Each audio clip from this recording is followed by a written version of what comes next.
Hello my loves, and welcome back to another video. My name is Jade Shunya and I help people reclaim back their power physically, mentally and spiritually. So today we're going to be talking about ancestral trauma and karma and how to exactly heal it. So this is such an important kind of hidden topic that so many people overlook. But it heavily impacts every single human being on a subconscious level, whether you're aware of it or not. It is a vital point of shadow work that must be looked at. So I'm going to get straight into it and first explain why and how scientists have even proven that this is a thing where literally your trauma will get passed down from generations to generations. So many times scientists have proven this using animals where they unfortunately will inflict pain on a certain group of animals with a trigger. So this can normally be scent or food or something. So whenever they'll smell or eat something, they'll immediately get zapped or hurt. So pain will get inflicted. So obviously subconsciously they will identify that certain thing causing pain and then cause a phobia over it. But what was interesting is that same group of babies will still get that trigger, that fear, and respond to that certain thing without ever being exposed to it physically like their parents would have been. So they literally passed down that phobia. They passed down the trauma within the genes. So this happens to humans. Way more than people realize. And it's not just phobias, it can be many different things. So with all ancestral lines, you'll have both good and negative things, traits and phobias and karma that have been passed down. So it's not all negative. So this is why it can actually be so interesting and fun when you discover certain things about your bloodline, because it can enlighten you in so many ways and put puzzle pieces together for you to truly figure out who you are as well, and then work on or discover certain abilities or skills that you may even realize are, that you have built within you, until you kind of like open that box and discover it.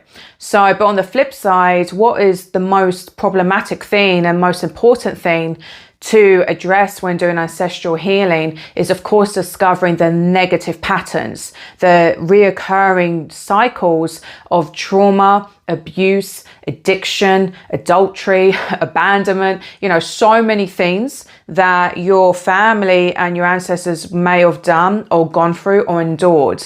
So most working class families in particular will have some sort of heavy trauma and karma linked to them. And this doesn't mean you have to figure out exactly everything that your ancestors went through. It's always a good starting point to kind of just analyze your parents, your grandparents, question them if you're able to do your own research. But it's normally always presented within you anyway. So this is what shadow work is all about, is you looking at the patterns. So this is the absolute key to doing ancestral healing, is look at the patterns that have reoccurred in your life and then reoccurred in your parents' life, your grandparents' life, even your siblings' life. It's like, what is the thing that keeps seeming to happen? What history keeps repeating itself? So a lot of the time, for example, it can be, like problematic relationships.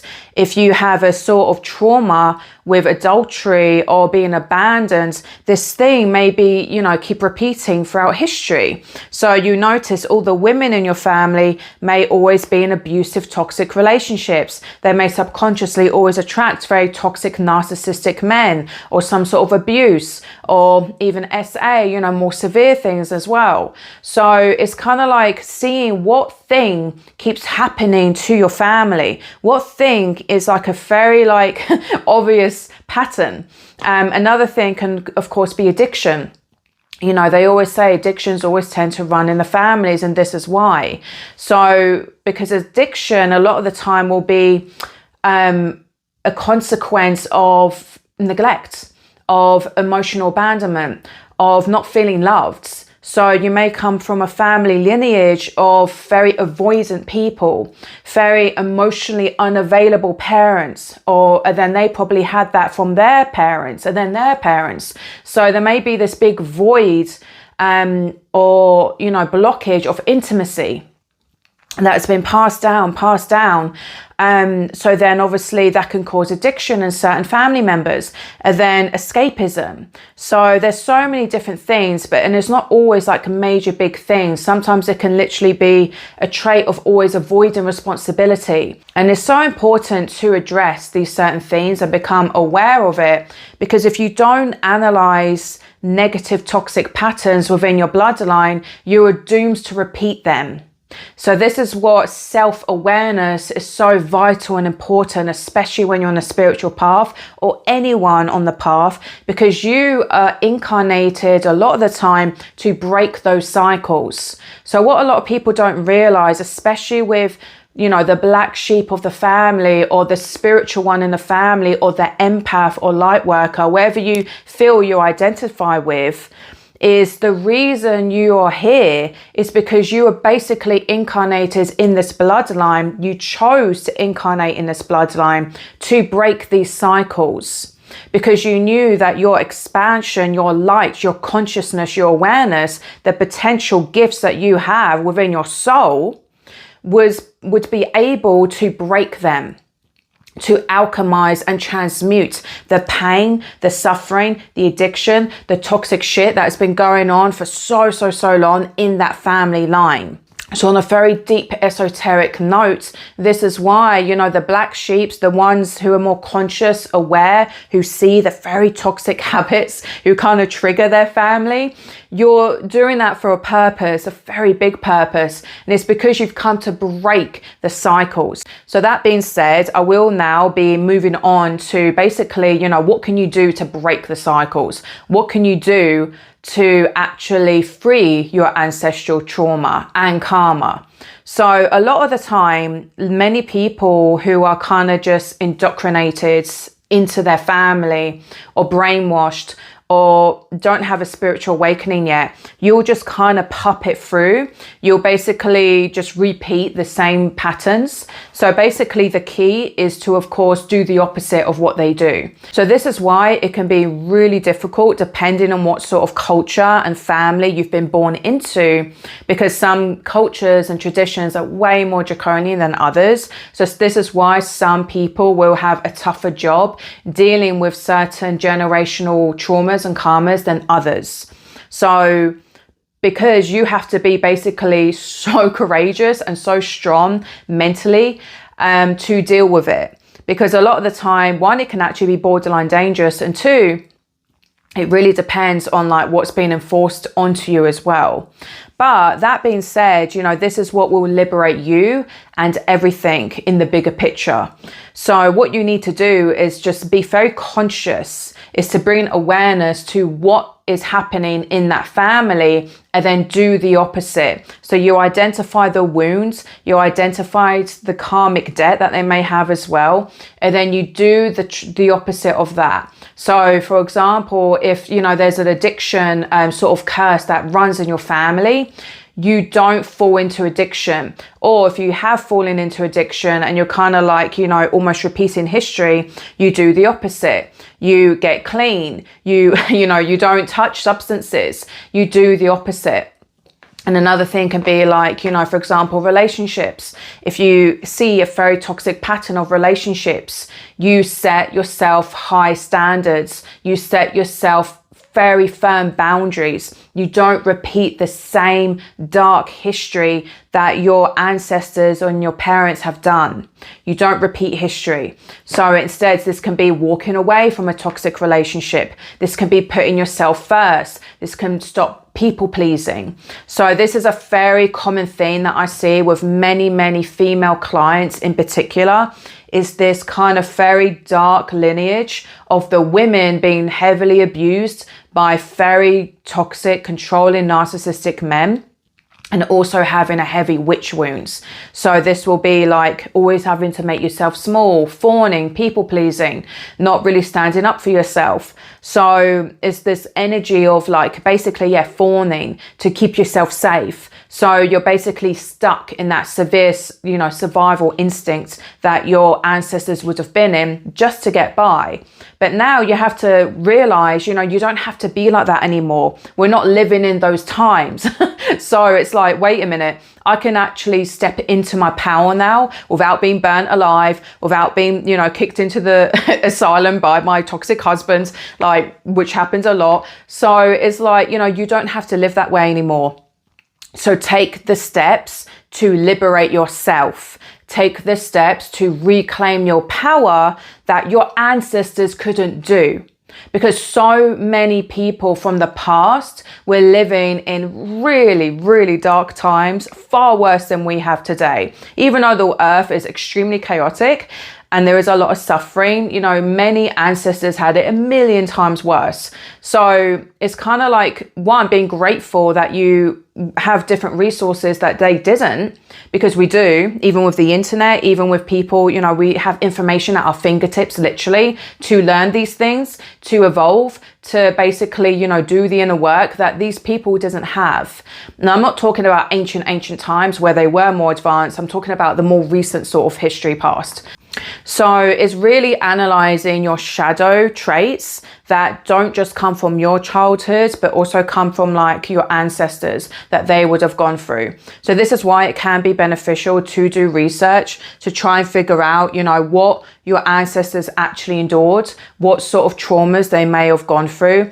If they went through, you know, like really severe ones, especially involving war or, you know, being unalived, or, you know, really, really heavy things, being SA'd, so sexual abuse is a heavy, heavy one. Being like just severely abused in relationships as well. You know, there's some certain ones that will be more extreme and more difficult to address and to heal.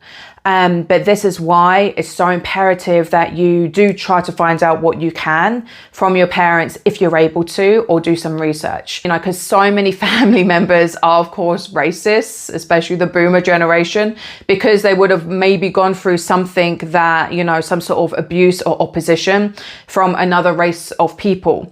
And this is more prevalent in people like myself, or more ethnic people, or, you know, mixed Mediterranean groups. You know, if you are more mixed, so with me, I do have Greek, Portuguese and English blood, you will be more prone to kind of complicated traumas because you've kind of inherited more baggage as opposed to if you just come from one bloodline.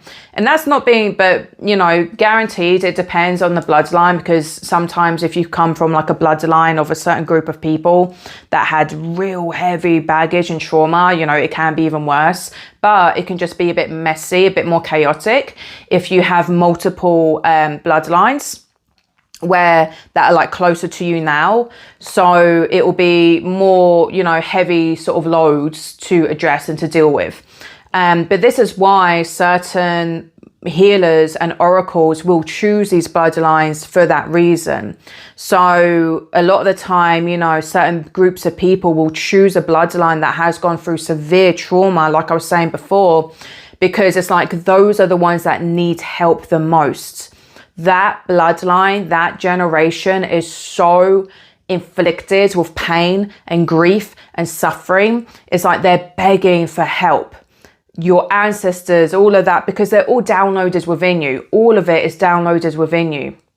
And I know that can be a very deep concept and difficult to like wrap your head around, but it is so true. And it's kind of like, if you can think of it like a computer, like all of your ancestors are literal programs within your brain, within your DNA, within your blood. Like, it is a really powerful thing, because it's like when you compare, when you really analyze what happened, like the severe abuse that like your parent or grandfather or whatever grandparents went through, or the people before them, and then you forgive their enemy, that is one of the most powerful things that you can do, because it's like you're choosing to be an alchemist, because in the end of the day, you're otherwise just dragging a ball and chain, you're repeating history, and then it's like you're stuck on the wheel of karma. you're never going to get enlightened. Your soul won't be liberated, and theirs won't either. So it kind of frees them as well. So leading off that note and leading into generational karma, this is what I'm talking about. So basically, if your ancestors on the flip side, so if your ancestors were not so much the victims, but the villains, and they actually inflicted some sort of severe pain, or they done some sort of real heavy injustice or abuse towards a certain group of people or animals or even the environment, you know, you will unfortunately inherit a little bit of that baggage, of that negative energy. So a very powerful way that you can alleviate this is to do good. So the first thing, like I explained, is to forgive the enemy, is to not hold any grudges against a certain group of people that you know your family would have done, or to show love to a certain group of people that your family may have villainized, that your family may have, you know, done a lot of abuse to, or hatred, because in their heads they thought they're the enemy, they're the devils. Because, you know, a lot of the time they always have their reasons. And even though it was like severe war crimes, you know, in my case, you know, a lot of those people were heavily brainwashed and in a really low vibrational state. So it's kind of like seeing the bigger picture and not becoming like them, because you're better than that. It's really connecting to source and opening your heart. So it's not about being, pushover or whatever, but it's about being more wise. It's about putting an end to petty little games that these humans play, essentially. It's about putting an end once and for all to this heavy, dark energy that is too severe. Because of course we do live in the duality. We do live on the earth where there's like, you know, duality, hot and cold, male, female, etc. But a lot of the time the scales have been really, really unbalanced in most bloodlines, where it's like there's too much. There's far too much darkness. So it's like you have to alleviate it by doing certain things. So forgiveness is one of the things, or showing love to a certain group of people that you know your family would have, like, you know, villainized. This can be heavily shown in even religions. So a lot of the times that I see actually is sometimes different cultures falling in love. So for example, if you come from like a very strict Muslim background and your family like demonize white people or Catholics or, you know, anyone from a different religion, but you feel like you don't want to box yourself and you fall in love with someone who's not of your race or not of your religion, and you want to stand by them and you want to show them love, or you get married or whatever, that will be a really powerful way to break a very, you know, old, toxic sort of karmic injustice, karma, and that sort of thing. Because by doing that, you're choosing love over ego. You're choosing love over brainwashing. You're choosing love over pettiness, really, because it is. So many religions are really, really negative. Many of them have been corrupted heavily. They are not true source. They are not true divine love. They are not truth. So, you know, even for example, like, you know, it's so important to be on the middle path. So a lot of, you know, light workers will instinctively see the bigger picture. You won't be boxed to one religion because you know that causes division. You know that causes war. You know that causes a severe bloodshed, rape, abuse, murder. So it's like you don't want that anymore. This is why so many light workers are so against all this shit, because they see what divides humans and causes such severe suffering and fighting for no reason. So this is why, you know, you're very much against racism or against this, you know, type of traditional religions, etc. Because really it's just cults. It's cults and brainwashing. So you want union, you want unity, because it's only when humans become one, when we get united, that's what will put an end to so much pain and suffering. It's insane. So, but it's a really difficult thing to do. So this is why so many different souls who are on that level, who are volunteer souls or starseeds, or whatever you want to label yourself as, you know who I'm talking to. If you're watching this video, it's very strong chance you are, because you're very different. You see things from a much broader perspective. You don't get indoctrinated easily within this matrix. You don't fall into these traps. So you want to break the mold. You know, you didn't come here to fit in. You came here to break the mold. You came here to break cycles by literally doing different things. So this is why so many of us are on that middle path where we're not falling for the same old shit that our ancestors were forced to do or brainwashed to do or wanted to do. So you're choosing to do the opposite. So this is why, like, you know, even sometimes you may have, you know, positive traits from certain ancestors. So for example, with my Portuguese side, my mother's side, you know, I have a lot of positive traits that come from there. Also negative, but mainly positive, where it's more, you know, connected to spiritual gifts. You know, most of the women in my Portuguese bloodline were very spiritual. We all had the ability to see. We're all like very much like mediums. We can all see, hear spirits, more clairvoyant, more psychic, more just intuitively knew how to be healers.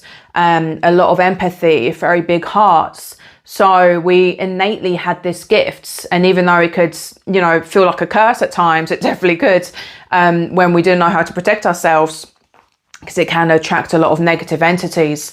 And you'll know if you're a medium, but it's like, you know, when you master it, it's so powerful. Especially with my great nan, she was a very powerful little green witch, but she walked the middle path. So innately, she wasn't like a dark witch. She was a very healing, loving witch and very pure. So she literally was like a Christian witch. So she blended the two paths. So they call it bruxa in Portuguese. So basically she had a devout love for Christianity, a devout love for Jesus, a devout love for Mary and all the saints and archangels. So she didn't demonize them, even though she knew that certain parts of the Bible, of course, demonized divination and healing and that sort of thing. But she had that wisdom to know that that was not right. So basically, she would still do her own witchcraft. She would still do, you know, do herbology and, you know, herbalism. She knew how to do spells, exorcism. She was a midwife. So, you know, but at the same time, she would do baptisms. She was, you know, supremely powerful. And lived until she was like over 100 years old. So, but she blended the two together. So that was like a healing. So she didn't demonize one or the other. She blended the two and took the positives from both into one. And that's literally what I've always felt within myself before I even knew she would do this, before I even knew much about her. It was always in the blood. So look at your positives from your family as well. So it's not all just about the negatives, like I was saying before. So moving on to like the positives is, you know, look at what I call the golden shadow. So we have our shadow, our dark shadow, which is the trauma, you know, the negative habits, the negative things that we subconsciously do. But then loads of people have a golden shadow. Now, this is where it gets more fun and more interesting, as you can look at what skills did your ancestors have? What things were, you know, what talents did they have? Because even if your ancestors were complete psychos, they still would have had some sort of skill. So it's in every single bloodline, you will have something there. So even if they were just highly resilient, even if they were like, you know, warriors, a lot of them, you know, would have been very hardy people. If they were peasants and they were like, you know, having to labor just to survive, you know, they would have had a really strong resilience to them, way more than the average person. So it's like, you know, especially if you live in a cold climate as well. It's even like honoring your land as well. So basically a positive thing that you can do is to actually honor the lands that you're born into or the lands that your blood is connected to. So it can be like, obviously for me, it will be like England, you know, Greece, Cyprus and Portugal. So basically honor the lands, that you are in, because a lot of people kind of, when they're very unaware, they'll have this instinctual hate of like, oh, where they're born. Not everyone, but sometimes, especially if it's more of a colder climate. But as I've grown, as I've become more conscious, I've actually developed a higher respect and love, for where I was born. Now I see the spiritual, mystical side of England and the UK in general, where most people will be like, oh, it's just, a load of shit, like doom and gloom. It's like, yeah, it is. If you're not connected to the mystical, spiritual aspects of it, there's a lot of beauty in it as well. The forest, the countryside, especially places in like Glastonbury in Scotland as well. So honouring the lands and visiting the lands will be quite powerful to do if you haven't already. And to shed karma as well. So for example, if like your family were very abusive to like a certain type of animal, it's like do the opposite, become an activist or donate money for that thing, because there'll always be like a charity for them. Even if like your ancestors were more into like dark magic, where they would like sacrifice animals or, use their blood, or they would be, just kind of like more disrespectful to the animals, just kind of saw them as objects, which to be honest, I did see a lot in my Portuguese line. They would become very numb to how they treated animals. And even my mum would have to help my nan, murder animals. She would have to hold them while my nan would slit, a chicken's throat or a bunny's throat.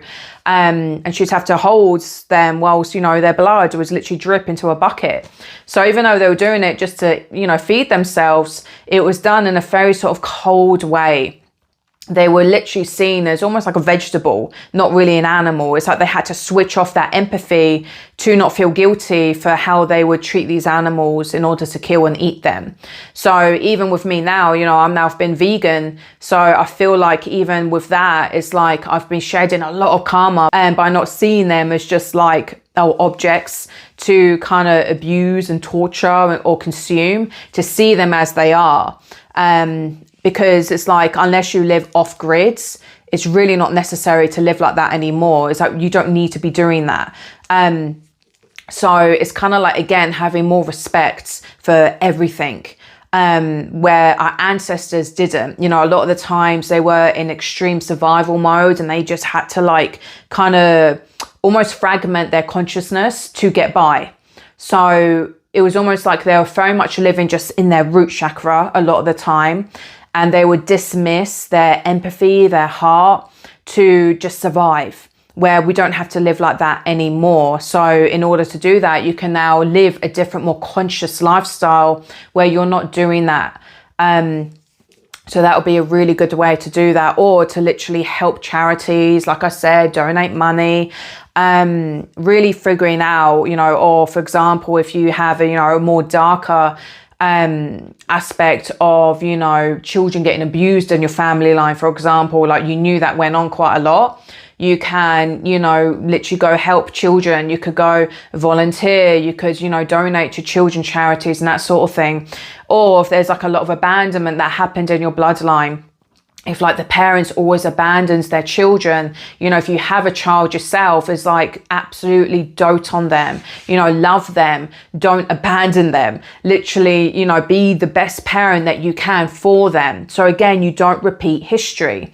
So it's like, be emotionally available for your child, basically make them feel safe, make them feel loved, basically do everything you can that your parents didn't do for you. So example, if they were very cold or dismissive, or just like, didn't make you feel loved, or literally neglected you or physically abandoned you, do the opposite for your child. Even my mother done this, to be honest. So with my mum, my real nan was very cold to her. She did abandon her. She did not abandon, but she, made her live in a different country for many years. She wasn't a loving mother at all. She was very stern, quite cold. But my mum, she, for a few years was like that in my childhood, but then she turned very loving. She's always done everything in her power to protect me and my sister. She's been an incredibly strong mother, despite going through absolute horrendous torture and abuse herself. She has literally become like, she's basically the strongest woman I've ever met in my life. I don't even know how she is still able to smile, but she is like, she's a complete alchemist without even realizing. But what was her gift was love. She literally became the most powerful alchemist I've ever met in my life because of her mother's love. And I get emotional talking about it. So this is why I say, you know, so many other videos, it's like, it's not just about, oh, taking psychedelics or yoga or this or that. It's like the most powerful healing energy is love and also authenticity. So it's being your true self, but also being loving. So this is why I always say about working from your heart. This is why even like in Christianity, you see Jesus always pointing to his heart. So, because that is Christ consciousness when you work from your heart, but of course with boundaries. So, but even that, it encompasses all of that. So this is what will alleviate so much karmic, you know, ancestral karma, ancestral trauma, is when you open your heart, is when you basically become compassionate, empathic, but also stern, assertive when you need to be, so you don't fall into like a victim consciousness that, you know, your ancestors may have, you know, endured. If you had ancestors that were heavily tortured, abused, or, you know, betrayed as well, you heal that by taking back your power. Or if you come from more of a bloodline where it's like more abusive, more stern, more cold, it's like open your heart. Because sometimes you may have a very, you know, too loving family traits, but at the same time, it's like you get taken advantage of because of that. So this is why like one healing modality won't help everyone, because everyone has very, very different ancestral lineage, ancestral trauma, ancestral karma, and it could be a lot. It could be a hell of a lot to take in. So if you want one-to-one help, I do specialize in shadow work through my oracle guidance readings. So click the link down below, and I do have a 20% off sale. So take advantage of that whilst you can, and I'll be more than happy to help you where I can see the catalysts and any potential ancestral traumas or things that you may not be aware of.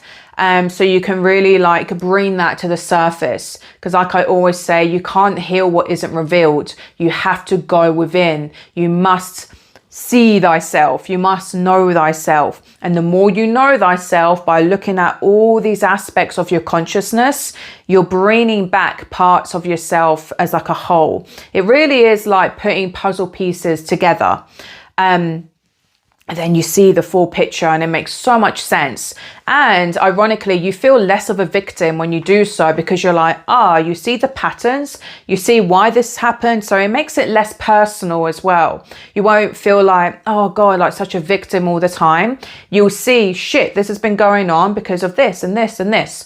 So it really is a way to make yourself feel so much more empowered.